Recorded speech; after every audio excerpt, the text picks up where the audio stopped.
व दज्जाल, और काना दज्जाल आएगा, जो एक इंसान होगा, लंबा चौड़ा होगा, घुंघराले बाल वाला होगा, एक आंख का काना होगा, माथे पर काफारा लिखा होगा, मक्का मदीना में दाखिल नहीं हो पाएगा। उसको अल्लाह ताला बहुत ताकत और बहुत पावर देगा, वो लोगों को मौत भी देगा, वो मरने के बाद लोगों को जिंदा भी कर देगा। उसके पास नकली जन्नत भी होगी, नकली जहन्नम भी होगी।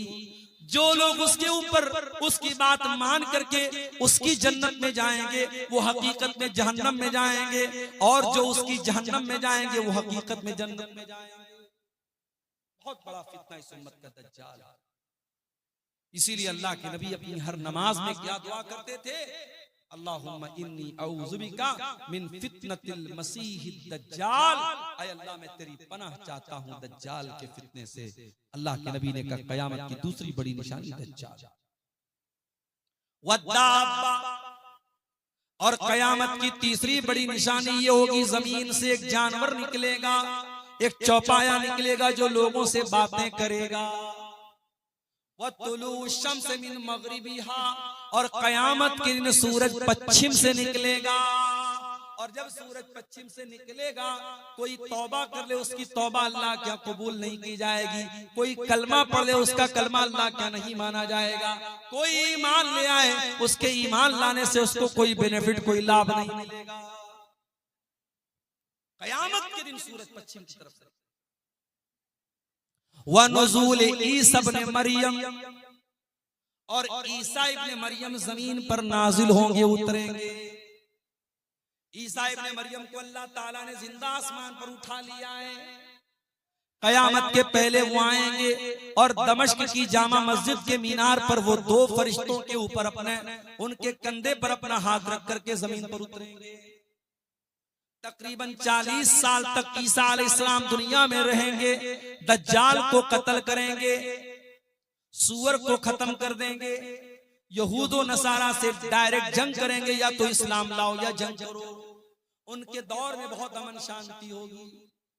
ईसा अलैहिस्सलाम अपनी शरीयत लेकर के नहीं आएंगे, वो भी मस्जिद में आकर के नमाज पढ़ेंगे मुसलमान इमाम के पीछे, उम्मत मोहम्मदिया के इमाम के पीछे वो नमाज पढ़ेंगे।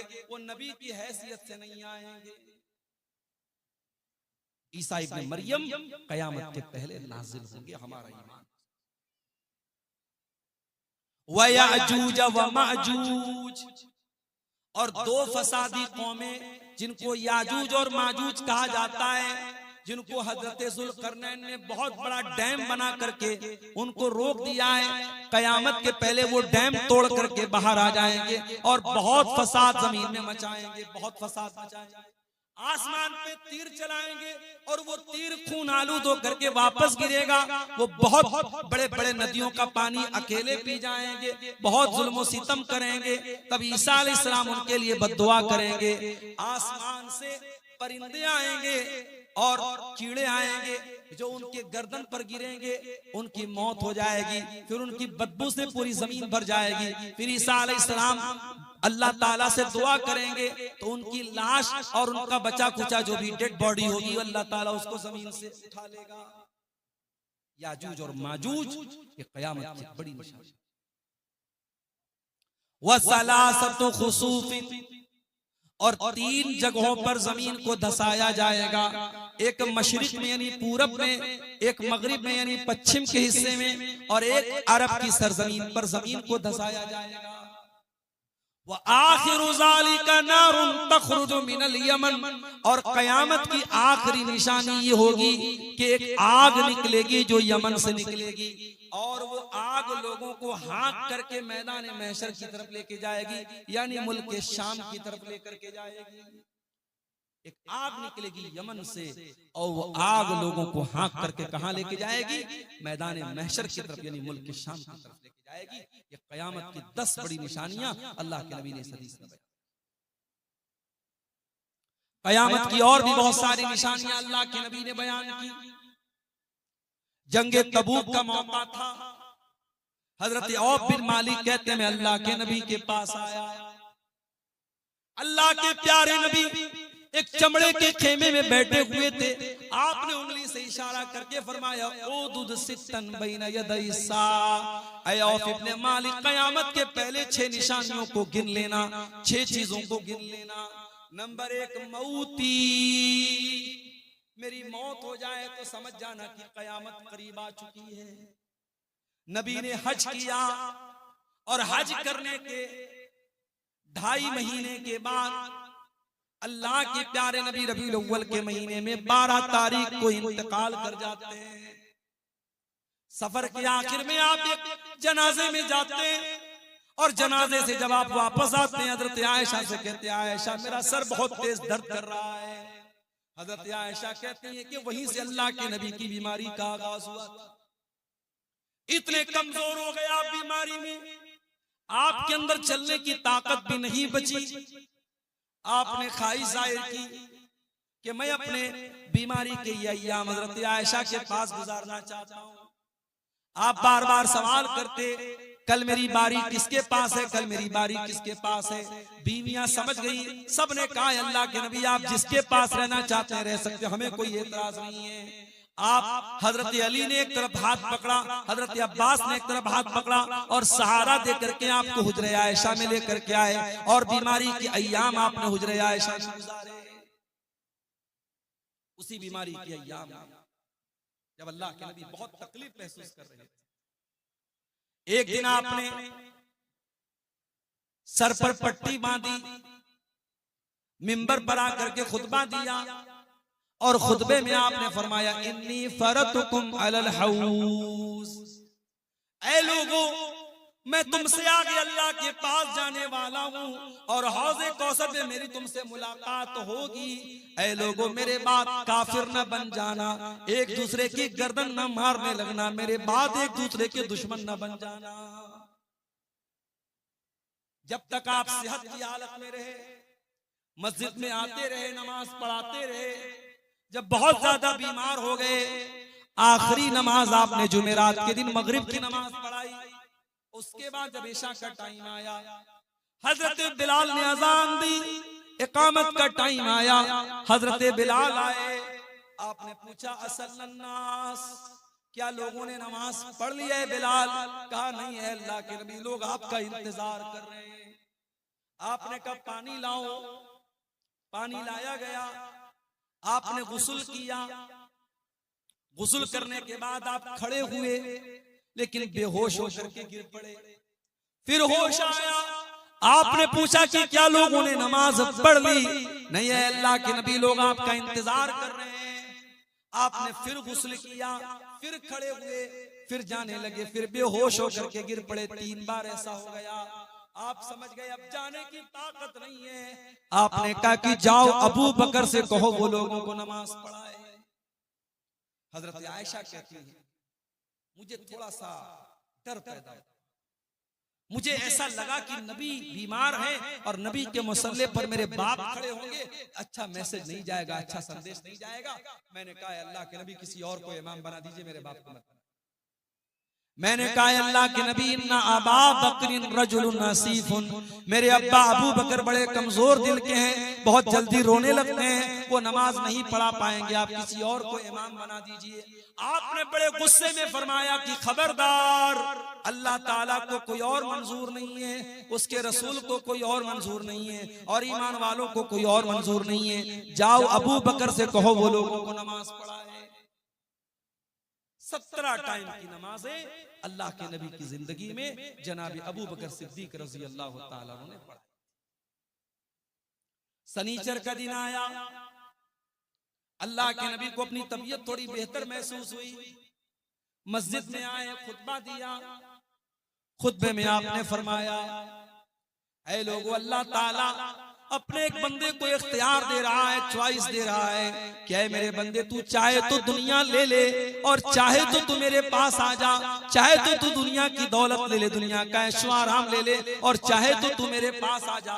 फख्तारा मा इंदहु, तो अल्लाह के उस बंदे ने दुनिया को ठुकरा करके अल्लाह के पास जाना कबूल कर लिया। अभी इतना आपने कहा था, अबू बकर सिद्दीक ज़ारो कतार रोने लगे और कहने लगे मेरे माँ बाप पर कुर्बान हूं, ऐ अल्लाह। सहाबा कहते हमें बड़ी हैरत हुई, अबू बकर को क्या हो गया है, ये क्यों रो रहे हैं? अल्लाह के नबी तो एक कॉमन बात कर रहे हैं, काम बात कर रहे हैं, ये अबू बकर को क्या हो गया, अबू बकर क्यों रो रहे हैं? बाद में हमें पता चला कि अबू बकर हम में सबसे समझदार इंसान थे। अल्लाह के नबी किसी और की नहीं अपनी बात कर रहे थे, और आप ये इशारा दे रहे थे कि बहुत जल्दी आप अल्लाह के पास जाने वाले हैं। उसी खुतबे में आपने फरमाया कि ऐ लोगों, मेरे ऊपर सबसे ज्यादा अगर किसी ने एहसान किया है अपने माल के जरिए, अपनी सोबत के जरिए, तो अबू बकर ने किया है। मस्जिद में जितने लोगों के खिड़की दरवाजे हैं, सबके दरवाजे बंद कर दिए जाएं सिवाय अबू बकर के। इतवार का दिन आया, इंतकाल के एक दिन पहले सारे हथियार वगैरह आपने मुसलमानों को वक्फ कर। आजकल वक्फ का बड़ा मसला चल रहा है। आने वाले दौर में आपका कब्रिस्तान, आपकी मस्जिद, आपका मदरसा, अगर कागज आपके पास मजबूत नहीं है, नाजायज कब्जा कर। इसलिए अपने कागज को बहुत मजबूत करो, अपनी तहरीर को मजबूत करो। वक्फ अगर कोई चीज है तो उसको कागज के एतबार से बहुत मजबूत करो। अल्लाह के नबी ने अपना सारा हथियार, तलवार वगैरह मुसलमानों को वक्फ कर दी। आपके घर में 7 दीनार रखे थे, आपने सदका कर दिया। रात में आपके घर में चिराग जलाने के लिए तेल नहीं था, पड़ोसी से उधार मांगा गया। सोमवार का दिन आया, आपने अपने नवासे हसन हुसैन को बुलाया, उनको चूमा, उनको प्यार किया। आपकी बेटी फातिमा आपसे मिलने के लिए आई, बाप को तकलीफ में देखा, कहा कि वाह कर बाबा, हाय मेरे अब्बा जान की तकलीफ। आपने फरमाया लैसा अला अबी के करबुन बादल यौम, ऐ मेरी बच्ची आज के बाद तेरे बाप के ऊपर कोई तकलीफ नहीं आएगी। सोमवार के दिन फजर का टाइम आया, मस्जिद में फजर की नमाज अदा हो रही है। अबू बकर सिद्दीक नमाज पढ़ा रहे हैं, सहाबा पीछे नमाज पढ़ रहे हैं। अल्लाह के नबी को अपनी तबीयत थोड़ी बेहतर महसूस हुई। आप बिस्तर से उठे, आपने दरवाजे का पर्दा हटाया, सामने सहाबा नमाज पढ़ रहे हैं, अबू बकर नमाज पढ़ा रहे हैं। ये मंजर देख करके अल्लाह के नबी के चेहरे पर मुस्कुराहट आ गई, आप मुस्कुराने लगे। सहाबा अपने नबी से इतनी मोहब्बत करते थे, नमाज की हालत में उनको महसूस हो गया कि अल्लाह के नबी अपने दरवाजे पर खड़े हैं और हमें देख करके मुस्कुरा रहे हैं। सहाबा ताली बजाने लगे, सहाबा इशारा करने लगे, ऐ अबू बकर पीछे चले आओ, इमाम कायनात आ चुके हैं, इमामुल अंबिया आ चुके हैं, जनाबे मोहम्मद रसूलुल्लाह आ चुके हैं, ऐ अबू बकर तुम पीछे चले आओ। हजरत अबू बकर को भी समझ में आ गया, वो पीछे हटने लगे। अल्लाह के नबी ने इशारा किया कि नहीं, ऐ अबू बकर नमाज को कंटिन्यू करो, नमाज को तुम पढ़ाओ। और उसके बाद आपने पर्दे को वापस बराबर। ये आखिरी दिन था जनाबे मोहम्मद रसूलुल्लाह की हयात में। जैसे जैसे चाश का टाइम चढ़ता चला जा रहा है, दिन चढ़ता चला जा रहा है, मोहम्मद रसूलुल्लाह की तकलीफ बढ़ती चली जा रही है। आप कहते हैं आयशा, मैंने खैबर में जो गोश्त खाया था, उस गोश्त में जहर मिला करके मुझको दिया गया था। ऐ आयशा, मैं आज भी उस गोश्त के जहर का असर अपने अंदर महसूस करता हूँ। ऐसा लगता है कि मेरी अतड़ियां कट जाएंगी। आपकी बेटी फातिमा आपसे मिलने के लिए आई, आपने उनके कान में कोई बात बताई, वो हंसने, वो रोने लगे। फिर आपने कोई बात उनके कान में बताई, वो हंसने लगे। हजरत आयशा ने पूछा, हजरत फातिमा से क्या बात है? कहा कि मेरे अब्बा का राज है, मैं आपको अभी नहीं बता सकती हूँ। जब अल्लाह के नबी का इंतकाल हो गया, बाद में हजरत आयशा ने पूछा, कहा कि अम्मी जान, जब मैं अपने अब्बा के पास आई थी, मेरे अब्बा ने मेरे कान में कहा था कि ऐ मेरी बेटी, मैं बहुत जल्द दुनिया से जाने वाला हूँ और मेरे अहले बैत में सबसे पहले अगर कोई मुझसे मिलेगा तो तुम मिलोगी। ये सुन करके मैं रोने लगी। फिर मेरे अब्बा ने मेरे कान में कहा कि ऐ मेरी बच्ची, क्या तू इस पर खुश नहीं है? अमा तरज़ीन अन तकूनी सय्यदत निसाई अहलिल जन्नह, क्या तू इस पर खुश नहीं है कि तू तमाम जन्नती औरतों की सरदार बनेगी? ये सुन करके मुझे हंसी आ गई, मैं मुस्कुराने लगी। अल्लाह के प्यारे नबी ने अपनी बेटी को ये 2 मैसेज, जैसे जैसे दिन चढ़ता चला जा रहा है, मोहम्मद रसूलुल्लाह की तकलीफ बढ़ती चली जा रही है। आपके बगल में एक कटोरे में पानी रखा हुआ था, आप वो पानी अपने चेहरे पर डालते थे और कहते थे अल्लाहुम्मा इन्नी अला सकरातिल मौत, आय अल्लाह तू मौत की सख्तियों पर मेरी मदद फरमा। हजरत आयशा कहती हैं मैं मौत की सख्ती को नापसंद करती थी, मगर जब मैंने अल्लाह के नबी के ऊपर मौत की सख्तियों को देखा, मैं समझ गई कि मौत की सख्ती कोई खराब चीज नहीं है। मैं अपने नबी को मौत की सख्तियों में देख करके मेरा नजरिया बदल गया। आपने अपने दोनों हाथ और आपने कहा अल्लाहुम्मा अलहिक़नी बिर्रफ़ीक़िल आला, ऐ अल्लाह मुझे रफीक आला के साथ मिला ले, मुझे नबियों के साथ मिला दे, मुझे सिद्दीकीन के साथ मिला दे, मुझे शुहदा के साथ मिला दे, मुझे सालिहीन के साथ मिला दे। ये कहते हुए अल्लाह के प्यारे नबी की रूह आपके बदन से निकल गई और आपके दोनों हाथ जमीन पर आ गए और अल्लाह के नबी सल्लल्लाहु अलैहि वसल्लम का इंतकाल हो गया। इन्ना लिल्लाहि व इन्ना इलैहि राजिऊन। ये अल्लाह के नबी की वफात का मुख्तसर सा वाक़या जो मैंने आपके सामने पेश किया है, ये भी क़यामत की बहुत बड़ी निशानी है। आपने फरमाया क़यामत के पहले 6 निशानियां होंगी, उसमें पहली निशानी मौत ही, मेरी मौत होगी, मेरा इंतकाल होगा। वह फतह बैतुल मक़दिस, और बैतुल मुक़द्दस फतह कर लिया जाएगा। हजरत उमर के दौर में सन 16 हिजरी में बैतुल मुक़द्दस मुसलमानों के कंट्रोल में आ गया, बैतुल मुक़द्दस फतह हो गया, बैतुल मुक़द्दस मुसलमानों के कब्जे में आ गया। जो आज यहूदियों के कब्जे में है, हजरत उमर के दौर में ये बैतुल मुक़द्दस मुसलमानों के कब्जे में आ गया।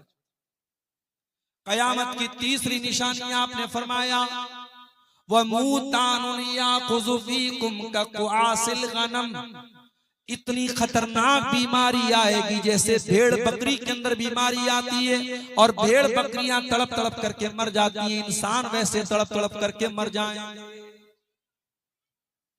सन 18 हिजरी में मुल्क के शाम में एक बीमारी फैली थी, इसको अमवास, ताउन अमवास कहा जाता है। उस बीमारी में 10,000 से ज्यादा सहाबे किराम इंतकाल कर गए थे। उस बीमारी की तरफ अल्लाह के नबी ने इशारा किया कि क़यामत के पहले ऐसी बीमारी आएगी। उसके बाद आपने फरमाया वस्तिफाज़तुल माल, और क़यामत के पहले माल बहुत ज्यादा फैल जाएगा, पैसा लोगों के पास बहुत ज्यादा आ जाएगा। हत्ता युतर रजुलु मिअता दीनारिन फयज़ल्लु साखितन, एक इंसान को 100 दीनार दिया जाएगा तब भी नाराज रहेगा। 100 दीनार, 100 सोने के सिक्के की वैल्यू भी उसकी नजर में कुछ नहीं होगी। उसके बाद आपने फरमाया सुम्मा फितनतुन, फिर अरब के अंदर एक बहुत बड़ा फितना होगा। ला यबका बैतुम मिनल अरब इल्ला दखलतहु, अरब के हर घर में वो फितना दाखिल हो जाएगा। आपने अरब का नाम लिया, चूंकि आप उस वक्त जिन लोगों को बात बयान कर रहे थे वो अरब के लोग थे। आज के दौर में ये हदीस हमारे ऊपर भी लागू होती है कि ऐसा फितना आ जाएगा जो हर घर में दाखिल हो जाएगा। जैसे मोबाइल का, जैसे सोशल मीडिया का फितना है। दीनदार आदमी है, दाढ़ी वाला है, नमाजी है, माथे पर सजदे का निशान है, उसके फेसबुक पर भी नंगी तस्वीर आ जाए, उसके यूट्यूब पर भी बेहुदा फोटो और वीडियो आ रहे हैं। और अब तो हमारे यूट्यूबर हजरात की मेहरबानी है, अब तो तकरीरों के थंबनेल भी इतने गंदे और इतने नापाक बनाए जा रहे हैं कि देख करके शर्म आता है। क्या ये फितना नहीं है? ये बहुत बड़ा फितना है मेरे प्यारे साहब। कहते हैं कि कुत्ते की दुम सीधी हो सकती है, इंसान अगर जिद्दी हो तो कभी सीधा नहीं हो सकता। 1000 बार मना किया जा चुका है, उलमा मना करते हैं, मुकर्रिरीन मना करते हैं कि मत करो ये काम। अपनी व्यूअरशिप बढ़ाने के लिए गंदे और गलत सलत थंबनेल मत लगाओ, मगर ये यूट्यूबर हजरात बाज नहीं आते। अभी इसी कटिहार का एक यूट्यूबर, मेरी एक तकरीर पर उसने थंबनेल लगाया, मैंने वक्फ बोर्ड के बारे में कुछ, वक्फ बिल के बारे में कुछ बातें बोली थी एक तकरीर में, उसने थंबनेल लगा दिया नीतीश कुमार का फोटो, मोदी जी का फोटो और कई नेताओं का फोटो लगा करके उसने बिल्कुल गलत मैसेज दे दिया मेरी तकरीर का, और बाद में इंडिया न्यूज वाले ने भी उस क्लिप को चलाया कि मौलाना भड़का रहा है मुसलमान। ये नहीं समझते कि इनके बनाए जाने वाले इन थंबनेल से कितनी मुसीबत में पड़ सकता है बयान करने वाला। और जब हम पाबंदी लगाते कि मत लगाओ इन यूट्यूबरों को, मत कैमरा लगाने दो, तो ये नाराज होते हैं कि साहब। अल्लाह हम सबको सही समझ दे मेरे प्यारे साथियों। आज मोबाइल भी इस दौर का बहुत बड़ा फितना बना। नबी ने फरमाया ऐसा फितना पैदा होगा हर घर में दाखिल हो जाएगा। हर लड़का इस्तेमाल करेगा, हर लड़की इस्तेमाल करेगी, 70 साल का बूढ़ा इस्तेमाल करेगा, 5 साल का बच्चा इस्तेमाल करेगा। आज देख लो सब इस्तेमाल कर रहे हैं। उसके बाद आपने फरमाया कयामत की एक निशानी ये भी होगी, सुम्मा हुदनतुन तकूनु बैनकुम व बैन बनिल अस्फर, तुम्हारे दरमियान और रूमियों के दरमियान सुलह होगी। फिर रूमी गद्दारी करेंगे और तुमसे लड़ने के लिए बहुत बड़ी फौज लेकर के आएंगे। 12 अलग अलग झंडों वाली फौज लेकर के 12 कंट्री के लोग तुमसे लड़ने के लिए आएंगे, और हर झंडे के नीचे 80,000 की फौज होगी, यानी लाखों की फौज तुमसे मुकाबला करने के लिए आएगी। अब इस हदीस का क्या मतलब है? बहुत सारी लड़ाइयां लड़ी जा चुकी हैं, हो सकता है आने वाले दौर में भी कोई ऐसा दौर आए जब इस तरीके से बहुत बड़ी फौज मुसलमानों के खिलाफ जंग करे। हो सकता है उसकी तरफ इशारा किया गया हो। अल्लाह के नबी ने इस हदीस में कयामत की 6 निशानियां बताई। कयामत की एक निशानी ये है कि नबी के इशारे पर चांद 2 टुकड़े हो जाएगा। इक़्तरबतिस्साअतु वंशक़्क़ल क़मर, कयामत करीब आ चुकी है जब चांद फट करके 2 टुकड़े हो चुका है। हिंदुस्तान के एक राजा ने भी वो मंजर देखा था जो बाद में ईमान ले आया था। तारीख में, इतिहास हमें ये भी बताता है कि चांद के जब 2 टुकड़े हुए तो भारत की सरजमीन से एक राजा ने देखा था, इसका नाम राजा दीबल लिखा है मुअर्रिखीन ने, और वो सिंध का राजा था जो बाद में ईमान में ले आया था। मेरे प्यारे साथियों, चांद का 2 टुकड़े होना ये भी कयामत की निशानी।